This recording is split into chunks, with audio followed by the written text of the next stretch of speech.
24 et nous sommes du coup, on passe au travers de ce chapitre-là, je lis, avec vous Abraham était vieux, d'un âge avancé, on avait vu la dernière fois que son épouse était décédée, qu'il avait enterrée dans une grotte comme c'était la coutume à l'époque, on avait vu ça au chapitre 23.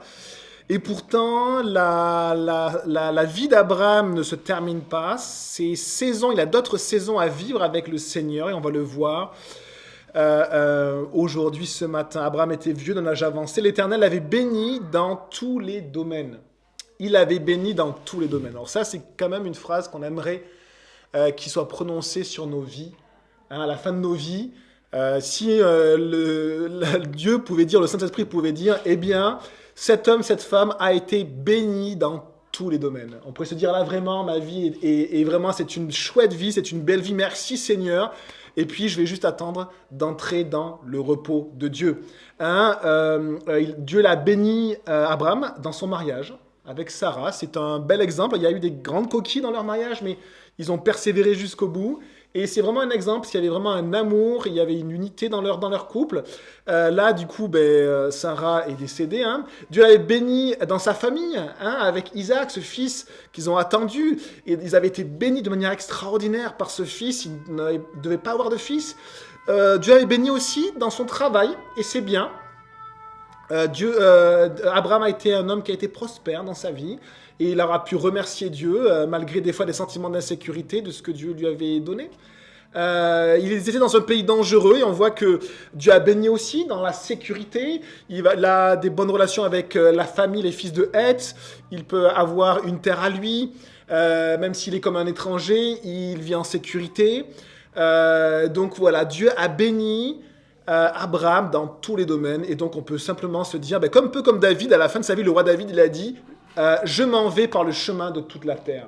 Je m'en vais, je suis à la fin de ma vie. Il était vieillard, il avait quasiment plus d'énergie, il n'arrivait pas à se réchauffer la nuit, il dit, je m'en vais par le chemin de toute la terre. Hein, on a Job qui mourut âgé et rassasié de jours. Rassasié de jours. Hein, sa vie a été comme, complète. Complété par Dieu, complète. Isaac, pareil, on voit les patriarches. Abraham, ça sera pareil également après. Hein. Et ici, Abraham est rassasié de jours aussi, rassasié par la vie. Il a vécu comme un homme peut espérer vivre, et donc on peut se dire, il peut partir en paix. Qu'il retourne maintenant, on pourrait dire, vers ses ancêtres, qu'il prenne le chemin de toute la terre, comme a dit le roi David, qu'il s'éteigne de la terre des vivants et qu'il puisse rentrer dans le repos de Dieu.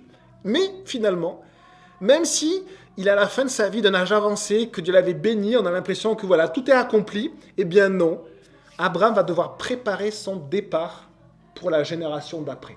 Et ça, c'est une chose que l'on voit dans les serviteurs, les servantes de Dieu. Il y a plusieurs parties de la vie. Certains commencent bien leur vie chrétienne et la finissent mal. Certains la commencent très mal, mais la finissent bien. Il y a plusieurs saisons. Et là, c'est une saison qui est particulière, que même des grands serviteurs de Dieu vont mettre de côté. C'est tout à la fin de sa vie, au moment de mourir, c'est le fait de préparer son départ pour ceux qui vont rester. Et certains vont avoir du mal à le faire. Le roi David, par exemple, jusqu'au bout, il va avoir du mal à préparer son départ. Il va falloir l'aide de ses serviteurs, l'aide de personnes, d'hommes de Dieu qui vont aller le voir, qui vont dire, mais David, souviens-toi de ce que Dieu a dit. Et là, il va nommer Salomon comme son successeur. Si David n'avait pas fait ça, il y aurait peut-être une guerre civile dans le pays. Et donc même des grands hommes de Dieu ont du mal au moment de partir, au moment de leur départ, ils ont du mal à préparer la suite pour ceux qui restent. Et ça, c'est quelque chose, un enseignement qui est important dans la parole de Dieu. Est-ce qu'après la vie d'Abraham, il va y avoir une continuité, ou est-ce qu'il va y avoir une rupture?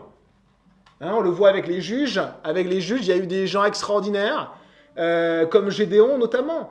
Mais après la vie de Gédéon, ça a été une rupture, ça a été même catastrophique. On a oublié tout ce que Dieu avait fait, on avait oublié l'alliance de Dieu, on avait tout oublié. Et du coup, il y a une responsabilité pour les hommes et les femmes qui partent, qui vont partir dans le repos de Dieu, de préparer leur départ pour ceux qui restent. Et là, il ne faut pas oublier ce que Dieu avait fait. Il avait fait alliance, Dieu, avec Abraham. Est-ce que cette alliance va rester après la mort d'Abraham? Il avait fait des promesses qui concernaient son fils Isaac, mais qui ne concernaient pas que son fils, qui concernaient aussi toute sa descendance, puisqu'il avait fait la promesse d'un pays, le pays de la promesse. Alors, est-ce que l'alliance et les promesses de Dieu vont s'arrêter avec la vie d'Abraham, ou est-ce qu'elles vont perdurer? Et là, on va voir qu'Abraham va agir en homme de Dieu, en homme sage. Il va préparer son départ pour ceux qui restent. Hein? Verset 2, Abraham dit à son plus ancien serviteur, qui était l'intendant de tous ses biens, « Mets ta main sous ma cuisse et je vais te faire jurer au nom de l'Éternel, le Dieu du ciel, le Dieu et le Dieu de la terre, de ne pas prendre pour mon fils une femme parmi les filles des Cananéens, au milieu desquels j'habite, mais d'aller prendre une femme pour mon fils Isaac dans mon pays et dans ma patrie. » Alors, littéralement, c'est l'ancien, le plus ancien serviteur, l'ancien, c'est-à-dire le plus élevé en dignité, et qui était l'intendant de tous ses biens, c'est-à-dire à qui Abraham avait remis la responsabilité de ses biens, de la gestion de ses biens. Hein? Et alors là, on a une pratique assez étonnante, c'est « mets ta main sous ma cuisse », c'était un serment pour jurer. C'est une pratique qu'on a retrouvée encore dans certains pays, dont l'Égypte, hein? Et signifie que la mort même de celui à qui le serment est prêté ne va pas délier celui qui l'a prêté.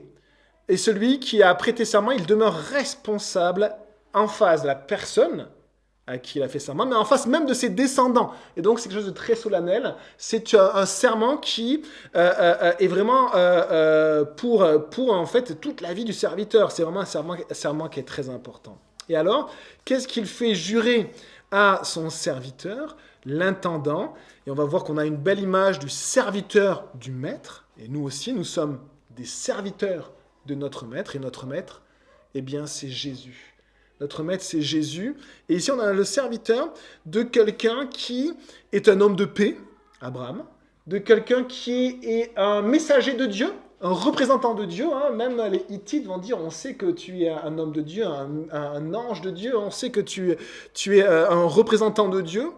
Eh bien, nous aussi, nous avons notre maître qui est aussi un homme de paix, qui est représentant du Père Céleste, c'est Jésus-Christ. Et nous sommes serviteurs. Il va y avoir cette image-là dans ce texte-là. Et on va être enseigné par ce serviteur. On va voir son attitude, comment il se comporte. On va voir ce qu'il fait. On va voir son cœur. Est-ce qu'il est partiel, mélangé, ou est-ce qu'il est tout entier pour son maître? On va voir ça. Alors, qu'est-ce qui fait jurer? Quelque chose qui peut nous paraître étrange. C'est surtout de ne pas marier son fils avec une femme des Cananéens, c'est-à-dire des peuples qui étaient dans le pays promis. Pourquoi? Et marier son fils avec une fille de son pays et de sa patrie, c'est-à-dire de sa parenté, de sa descendance. Et la famille d'Abraham, il faut le réaliser, a été marquée par la révélation de Dieu.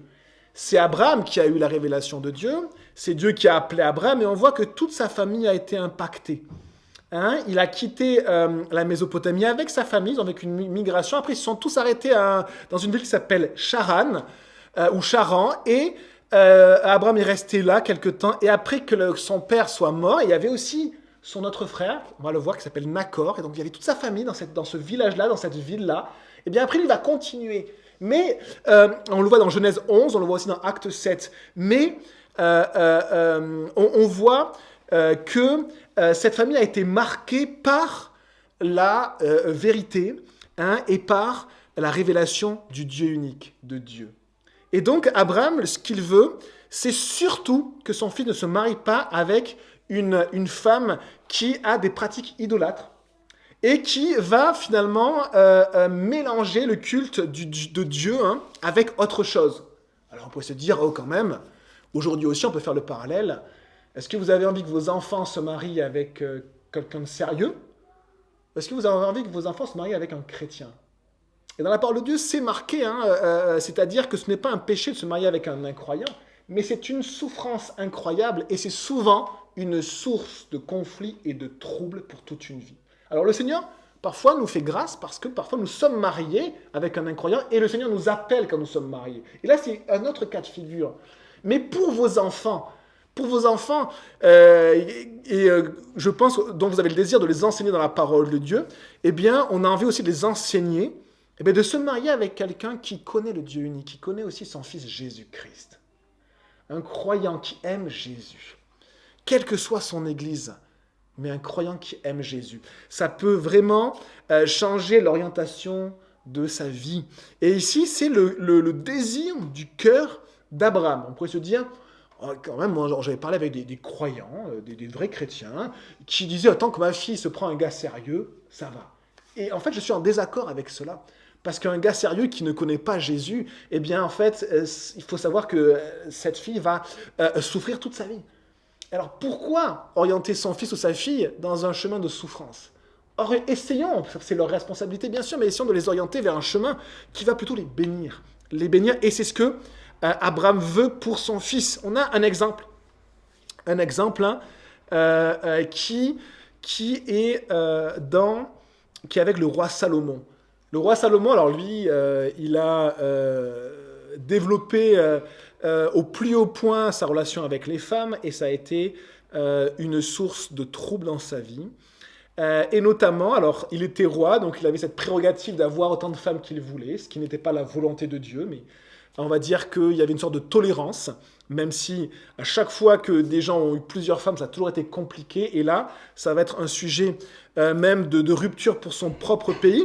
Le roi Salomon, roi 11, verset 1, aima beaucoup de femmes. Mais regardez ce qui est marqué.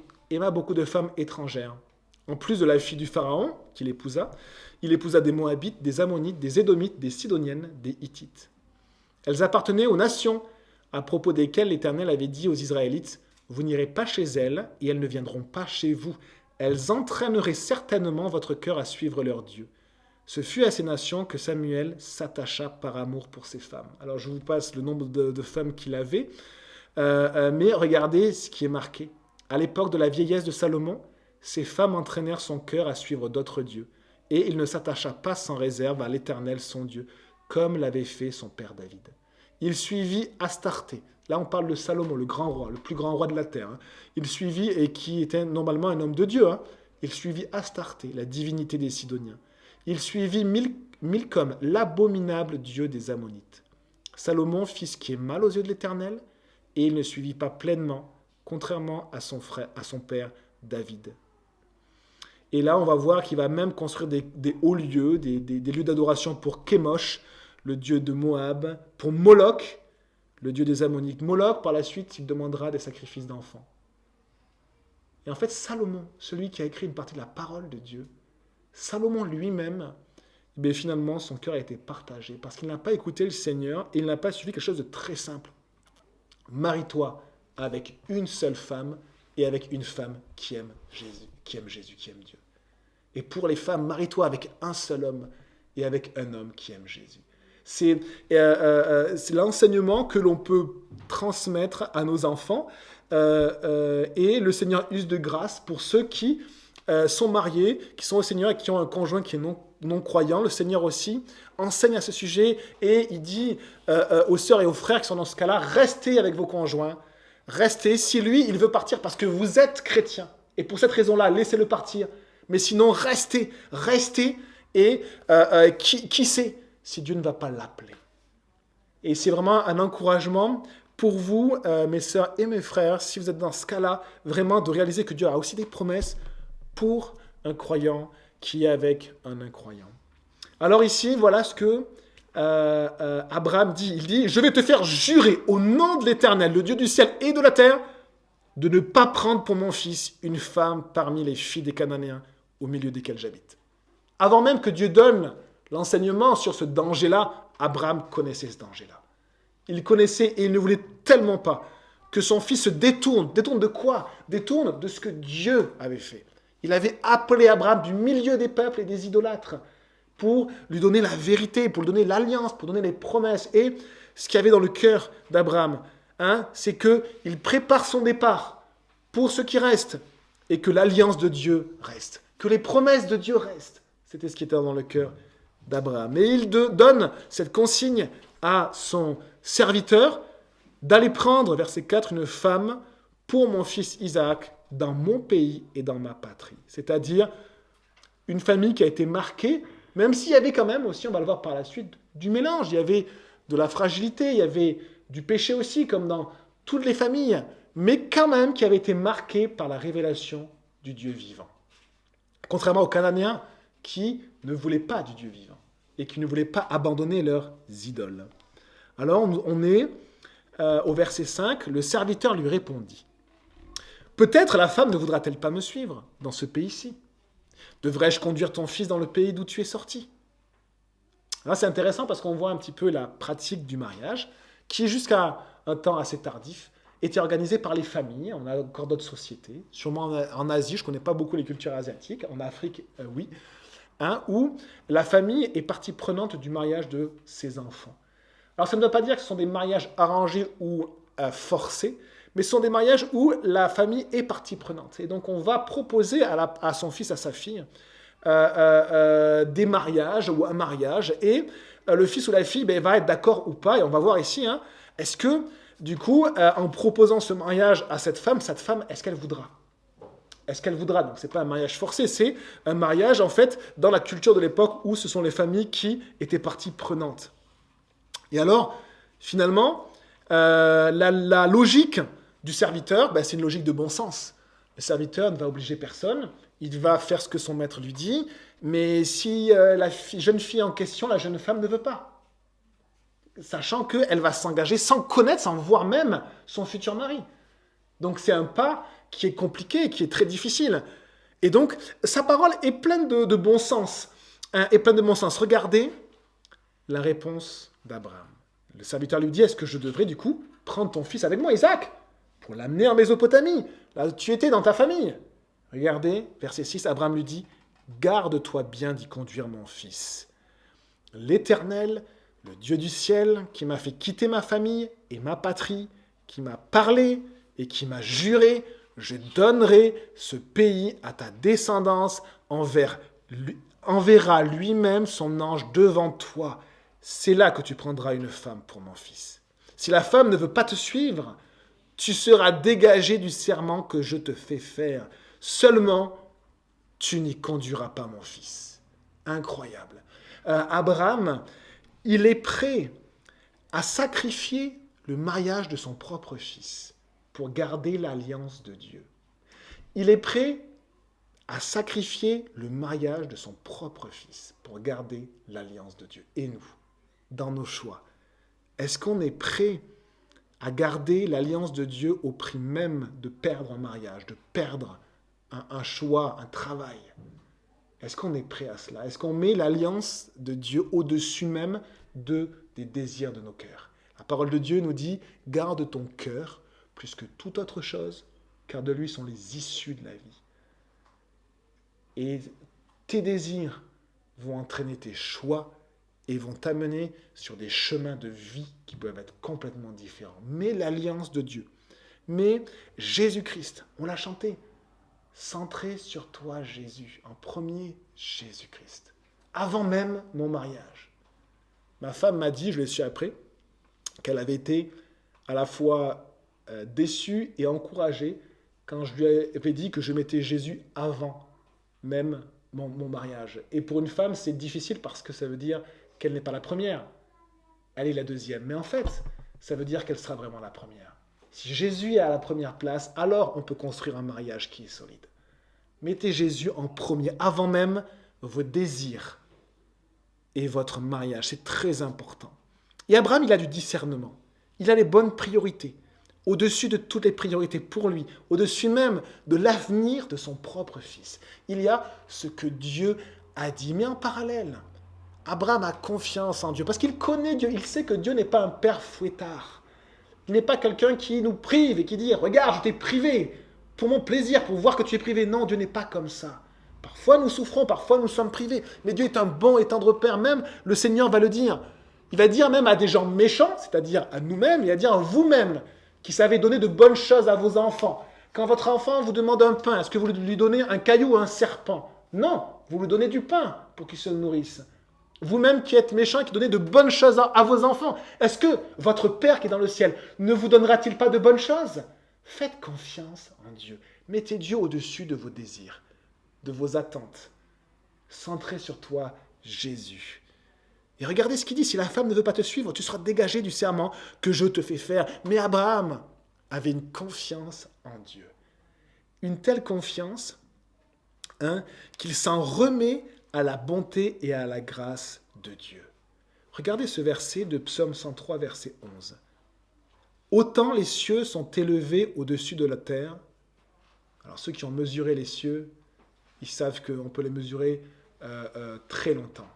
Autant les cieux sont élevés au-dessus de la terre, autant la bonté de Dieu est grande pour ceux qui le craignent. Autant les cieux sont élevés au-dessus de la terre, autant sa bonté est grande pour ceux qui le craignent. Est-ce que vous croyez cela? La bonté de Dieu est grande pour ceux qui se confient en lui. Elle est grande. Et Abraham, regardez, il a confiance, plus que confiance en la bonté de Dieu. Il sait que Dieu est un bon et tendre père, il n'est pas un père fouettard. Et si vous avez eu des pères défaillants, tous des mères et des pères sur certains points un peu défaillants, mais si vous avez vraiment eu un père qui vous avait fait souffrir, vous avez besoin d'apprendre à connaître qui est votre Père céleste.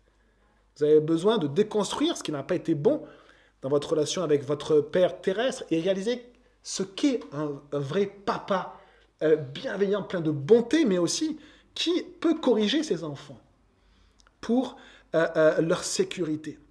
Autant les cieux sont élevés au-dessus de la terre, autant la bonté de Dieu elle est grande pour nous. Abraham, il a confiance, plus que de cette bonté de Dieu, il a confiance que Dieu va guider. Lui-même en avait fait l'expérience. Et là, il y a une notion dans la vie chrétienne d'expérimentation. On lit la Bible, certains connaissent peut-être bien les Écritures, peut-être qu'on aime même citer des Écritures, ou les apprendre par cœur, ou les donner quand on parle dans des débats, mais rien ne peut remplacer l'expérience avec Dieu.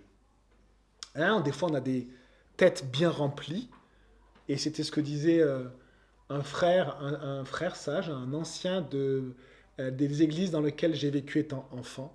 Il disait, dans notre église, on a des grosses têtes et des tout petits pieds. On sait beaucoup de choses sur Dieu, mais on expérimente peu de choses avec Dieu. Et Dieu préfère qu'on expérimente une vie avec lui et qu'on sache moins de choses. Même si la connaissance est bonne, on en a besoin, bien sûr.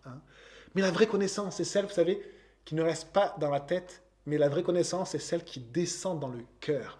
Et dans mon cœur, quand j'ai la connaissance de Jésus, de Dieu, eh bien, elle prend la place sur mes désirs et mes attentes. On s'est examiné nous-mêmes ce matin, et on a pu chacun dire, Seigneur, regarde mon cœur, qu'est-ce qu'il y a à te lâcher, à mettre à la croix, qu'est-ce qui n'est pas à ton honneur, que la connaissance de la parole de Dieu soit une connaissance qui descende dans nos cœurs.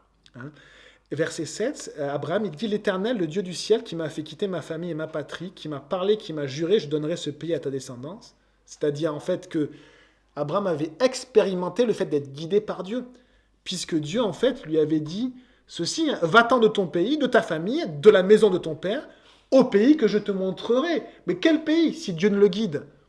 Et donc, Abraham avait fait l'expérience d'être guidé par Dieu. Est-ce que vous avez fait l'expérience d'être guidé dans vos vies par Dieu, dans vos choix, dans vos vies quotidiennes, être guidé par Dieu? Et ici, on a, il dit ceci, Dieu enverra lui-même son ange devant toi. C'est là que tu prendras une femme pour mon fils. Ça veut dire que Dieu va te guider comme il m'a guidé. Dieu a envoyé son ange pour moi, il enverra son ange pour toi. Et qu'on puisse tous expérimenter le fait d'être guidés dans nos vies, d'être conduits par le Seigneur, qui envoie des fois ses messagers, ses anges pour nous conduire.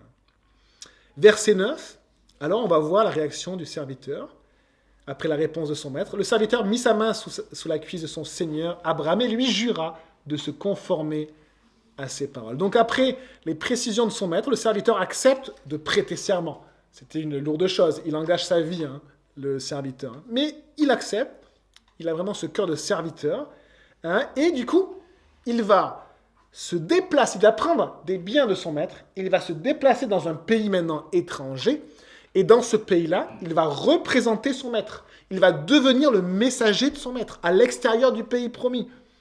Et c'est également la caractéristique des croyants. Notre maître qui est un seigneur de paix, comme l'était Abraham à ce moment-là, c'est Jésus-Christ. Et nous sommes des représentants de Jésus-Christ, hein, des intendants des biens de Jésus. Le Seigneur nous donne des biens qui viennent de lui, et nous sommes dans un pays étranger, là, en France, à Bourges, et peut-être dans d'autres villes, ou plus tard dans d'autres pays. Nous sommes des étrangers, même si nous sommes nés dans ce pays-là, et nous représentons, finalement, nous devenons des messagers de notre Maître, des intendants.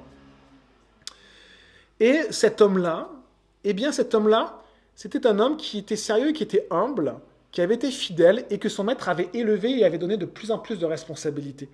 Jésus nous dit, celui qui est fidèle dans les petites choses, l'est aussi dans les grandes. Ça veut dire que Dieu vous donne au début des petites choses. Et ensuite, si vous êtes fidèle dans les petites choses, eh bien le Seigneur vous en donnera de plus grandes. Dans Luc 18, le Seigneur nous dit aussi, quiconque s'élève sera abaissé et celui qui s'abaisse sera élevé. Et donc ce serviteur avait été élevé parce qu'il était humble et parce qu'il voulait vraiment servir son maître.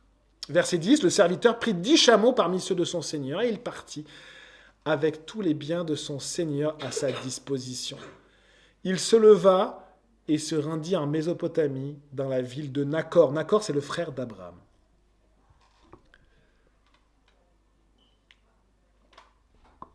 Alors voici ce que le serviteur fait. Le serviteur, il a la responsabilité des biens du maître. Et là, il prend 10 chameaux, ce qui est une caravane entière. Donc c'est beaucoup de bêtes de somme pour porter beaucoup de choses. Hein. Eh bien, il va choisir ce qu'il va emporter. Et on voit ceci, qu'il partit avec tous les biens de son Seigneur à sa disposition.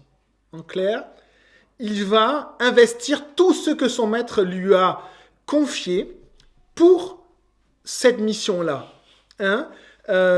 Il va choisir de ne rien laisser, mais de tout prendre, hein, de prendre tous les biens que son maître lui a laissés pour l'emporter avec lui et pour cette mission. On a un enseignement à ce sujet.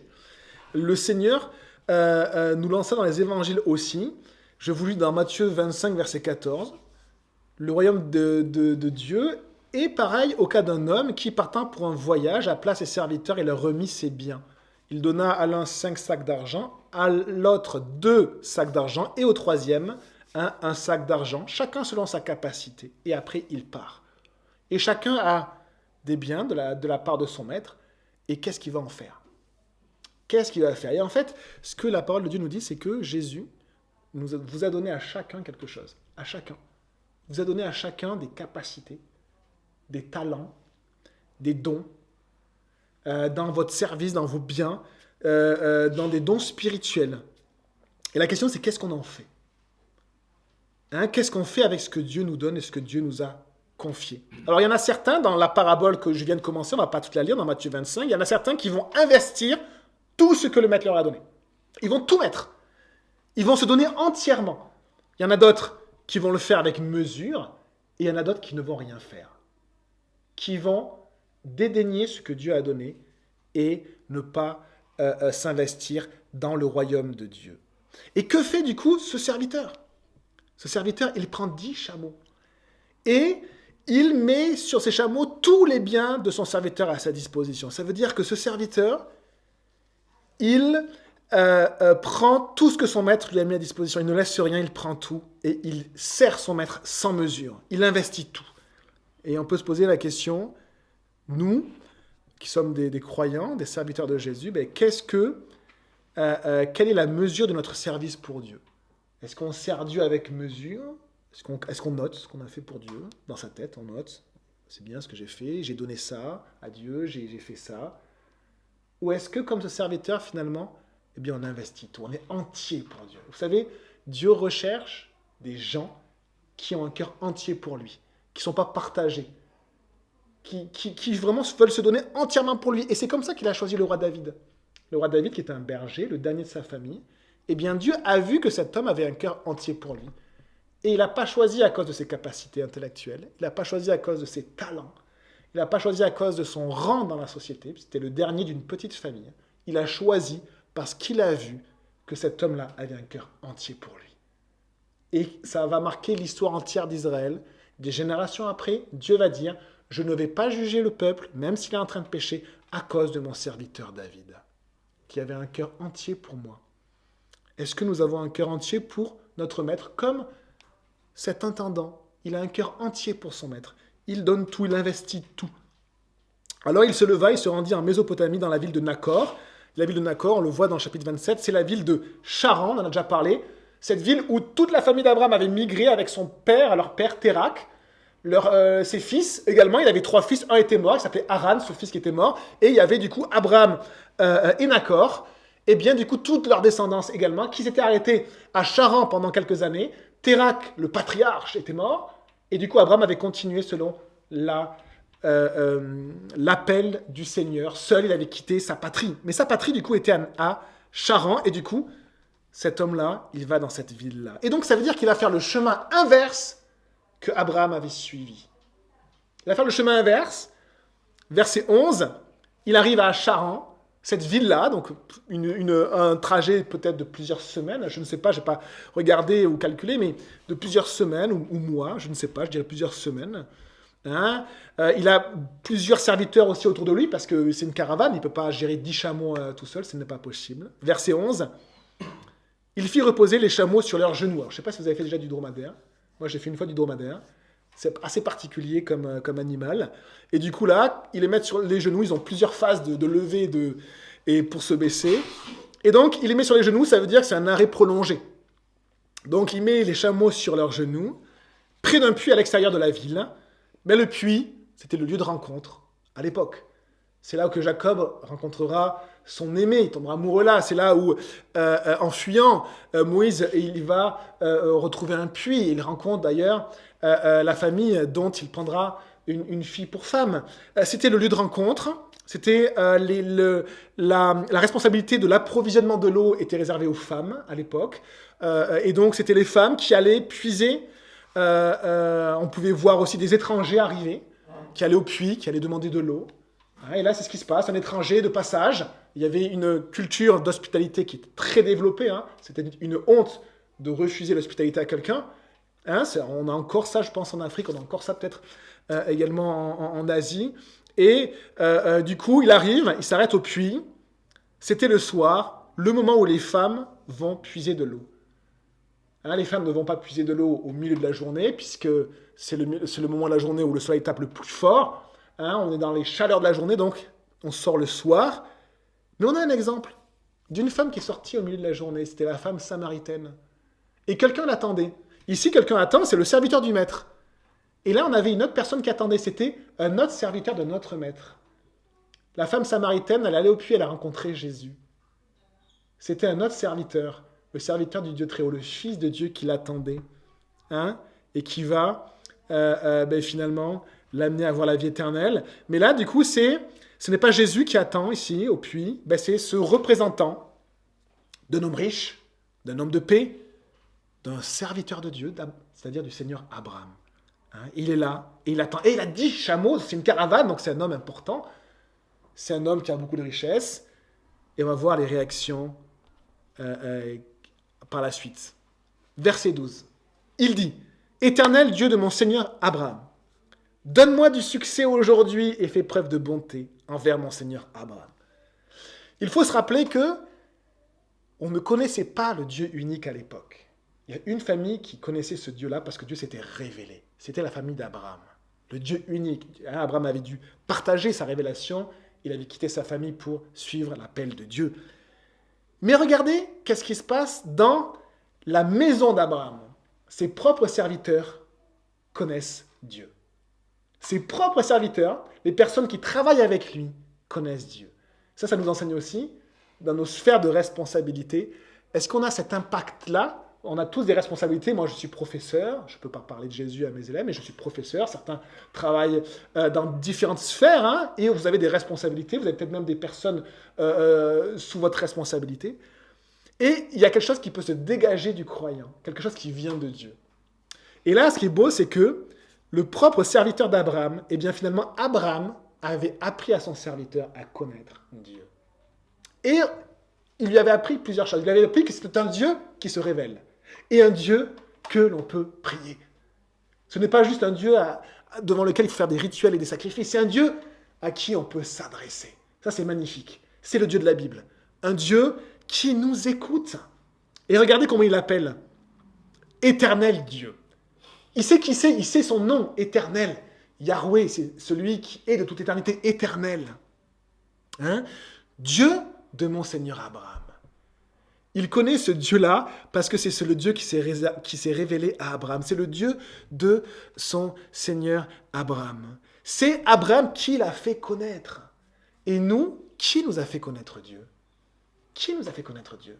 La parole de Dieu nous dit que c'est Jésus-Christ. Jésus nous a fait connaître le Père. Qui est Dieu? C'est lui notre maître, ce maître qui est riche, ce maître de paix, ce maître qui est serviteur de Dieu, représentant de Dieu, et qui est Dieu lui-même. C'est lui. Hein?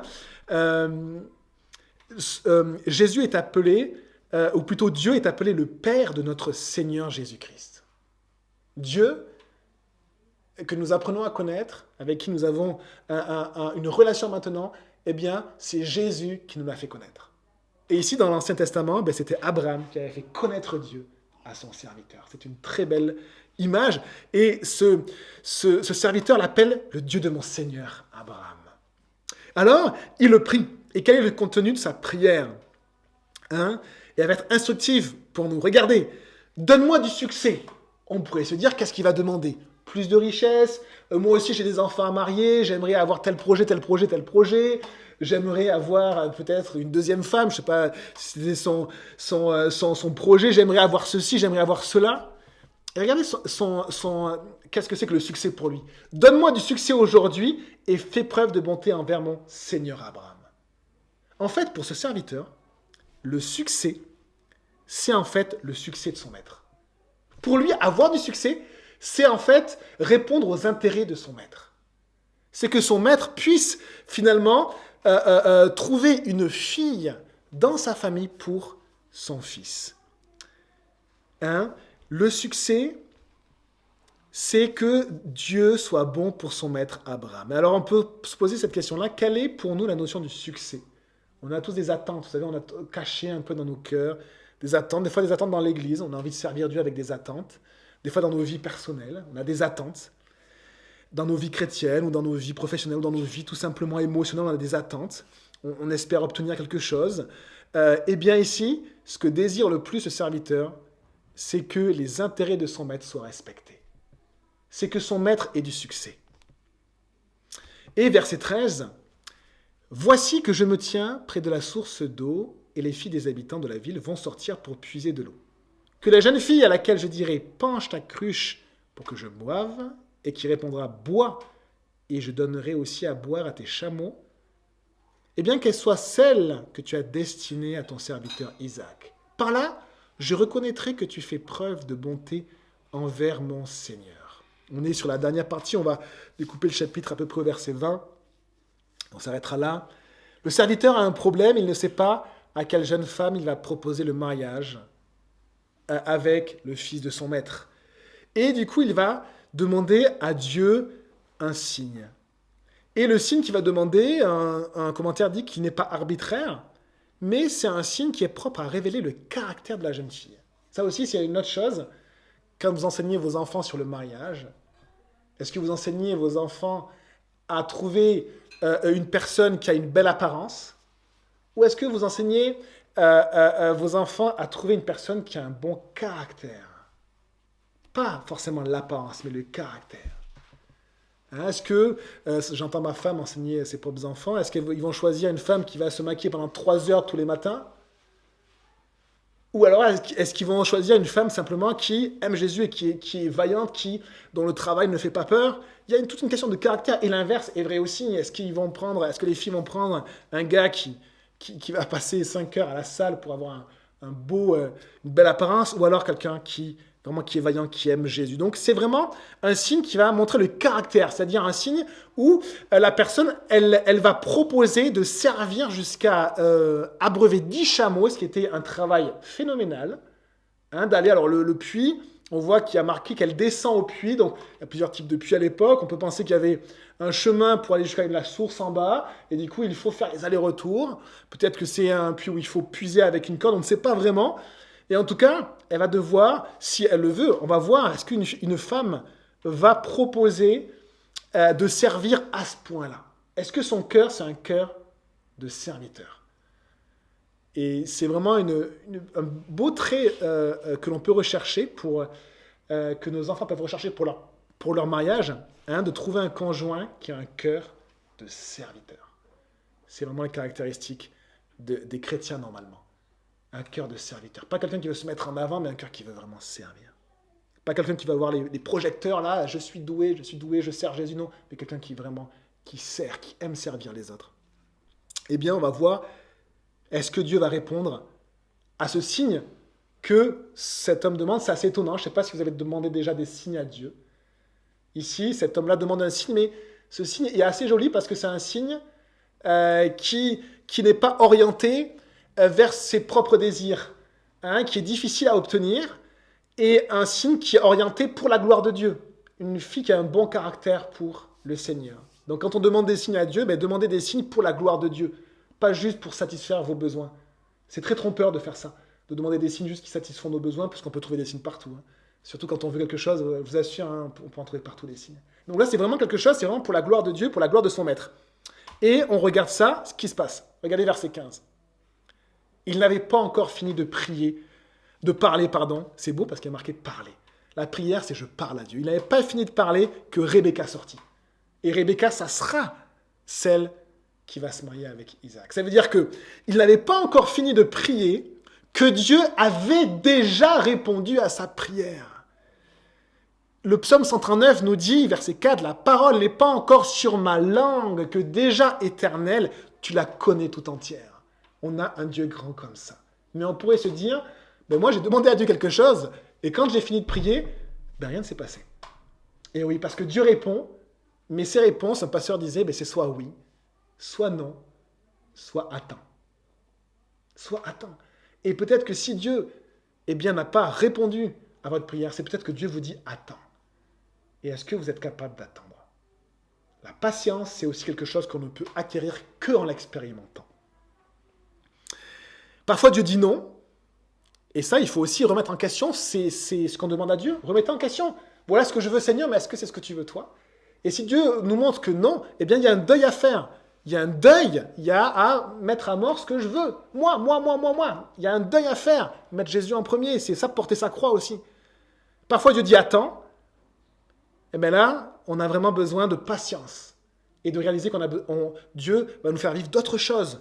De ne pas se centrer sur ce qu'on veut, mais vraiment de se centrer sur ce que Dieu met devant nous et qu'on puisse vivre pleinement ce qu'il met devant nous. Et parfois Dieu dit oui. Et là, on va le voir par la suite, on va ne pas oublier, parce que des fois, on demande quelque chose, on l'a et on ne remercie même pas Dieu. Ça, c'est très étonnant. Quand Dieu nous donne les choses rapidement, des fois, on ne le remercie même pas.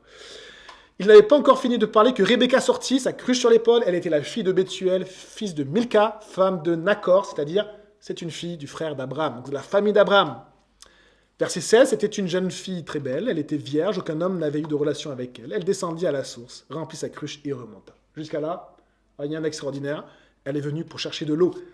Le serviteur courut à sa rencontre et dit « Laisse-moi boire un peu d'eau de ta cruche. » Donc, il demande une sorte d'hospitalité, pas pour dormir chez elle, pas chez la maison de son père, mais pour avoir de l'eau. La pratique normale. Elle répondit « Bois, mon Seigneur. » Et s'empressa de descendre sa cruche sur sa main et de lui donner à boire. Elle s'empressa. Un autre homme s'est empressé, dans son plus jeune âge, à répondre à Dieu. C'est Samuel. Samuel, une nuit, il va entendre son prénom 3 fois. Samuel, 2 fois. Samuel. Mais 3 fois, il va entendre cet appel. Et à chaque fois qu'il va entendre Samuel, il va s'empresser au milieu de la nuit de se lever et de courir vers son maître, parce qu'il pensait que c'était son maître qui l'avait appelé alors que c'était Dieu. Il s'empresse. Et ça aussi, ça révèle quoi? Ça révèle un cœur de serviteur. Parfois que je n'ai pas. Moi, quand Dieu me demande de faire quelque chose, je dis « Ah Seigneur, je vais le faire pour toi. » Mais là, ce n'est pas ce cœur-là. C'est vraiment un cœur entier. Tu veux boire, tiens. C'est vraiment apprendre à servir, apprendre à travailler, apprendre vraiment. C'est un caractère qui est beau que l'on voit. Donc, elle lui donne à boire en s'empressant. Et regardez ce qu'elle dit par la suite. Quand elle lui finit de lui donner à boire, elle dit « Je puiserai aussi pour tes chameaux jusqu'à ce qu'ils aient assez bu. » Et là, je ne sais pas si elle avait vu l'ampleur de la caravane. Mais il y avait 10 chameaux. Et un chameau, ça boit énormément. Et donc, ça veut dire qu'elle va peut-être puiser 3 à 5 cruches peut-être par chameau. Et donc, imaginez le travail qu'elle a proposé.